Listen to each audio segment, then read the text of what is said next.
My role is a critical care nurse for the damage control resuscitation team. I'm also the en route care critical care nurse. BATOC is a battlefield assisted trauma distributed operations kit. It is a digitalized health program that tracks combat medicine. It has the capabilities of tracking injuries from point of care through recovery, and it charts in a real-time manner of patient information and injuries. Training that sailors receive is usually, in my experience, on the job type of training.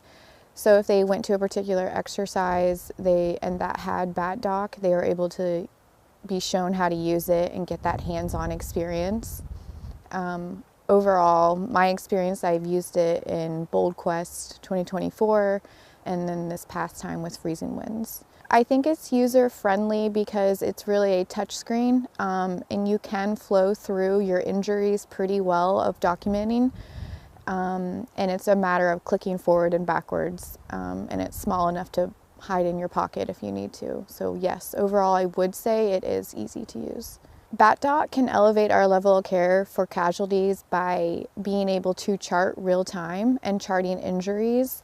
It also gives us the ability to track locations, injury severity, en route care capabilities, and making determinations between transporting a patient as medevac, casevac, or to keep the patient to remain in place.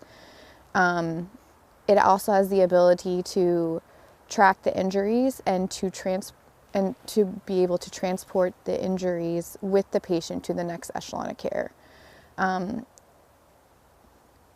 It also can eliminate medication errors potentially, and be able to assess trauma injuries quicker. When you're utilizing the BATOC program, you have the ability, as if you were the corpsman and you were on a line unit, you could put your Marines or sailors' information in your BATOC, so it's already saved. So if something did happen to them and they became a casualty, you have the ability to quickly click on that patient's name, and then you can chart their injuries on like a diagram of a patient. You can chart medications, you can chart if you gave blood, fluids, an IV. You have the ability to free text and notes as well. And then the overall big capability is it's a QR code that when you transfer to the next echelon of care or the next person using BATOC, they just scan a QR code and all the patient information that you charted and the people before you gets transferred to. We utilize BATOC during Freezing Winds, during the mass casualties, and upon receiving patients. Typically, it would start with the ER physician charting at the bedside all the interventions that he or she performed, and then we would go through the scenario, and then we would transport the patient to the BATOC that the en route care nurse was utilizing for transport, and then the critical care nurse would continue to chart during transport. So the capabilities during Freezing Winds, we worked as a Role 1+, which means we have 2 ER physicians, critical care, 2 nurses, 1 critical care, 1 ED, and about 21 corpsmen.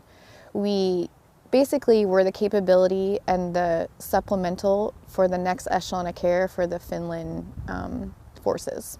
The big difference between a Role 1 and a Role 1+ is the people who are involved in the Role 1+. So the Role 1 usually only has a medical doctor and a few corpsmen, and it operates more as a battalion aid station, whereas the Role 1+ comes with the 2 ER physicians and the critical care nurse, the en route care team, the ED nurse, a couple PAs, IDCs, and corpsmen. So we have the ability as a Role 1+, if there's enough people, to break off into 2 damage control resuscitation teams. We have the ability to push forward with the infantry team to provide that first level trauma care, which involves chest tubes, blood resuscitation, fluid resuscitation, and then the ability to transfer them out on the en-route care team. The big difference between a Role 1 Plus and a Role 2 is we do not come with a surgeon. Medical modernization is important because it advances our skills to the next level of care in treating patients. It gives us the ability to track data in real time and data documentation and trauma-related injuries to be able to improve our skills. Overall, I do think it also helps in the continuity of our care into the next echelon of care. An important thing to know about BATOC is the big picture and the big idea behind BATOC is it's more important for the patient and the casualty because it tracks their injuries through a digitalized system from the point they were injured all the way back to garrison. When you kind of leave that up to paper charting, things get missed and get lost through their time and their travel back into recovery. So when you have it digitalized, it's, to me, more important for the patient in the long run of their career to help them and to see what all was done for them.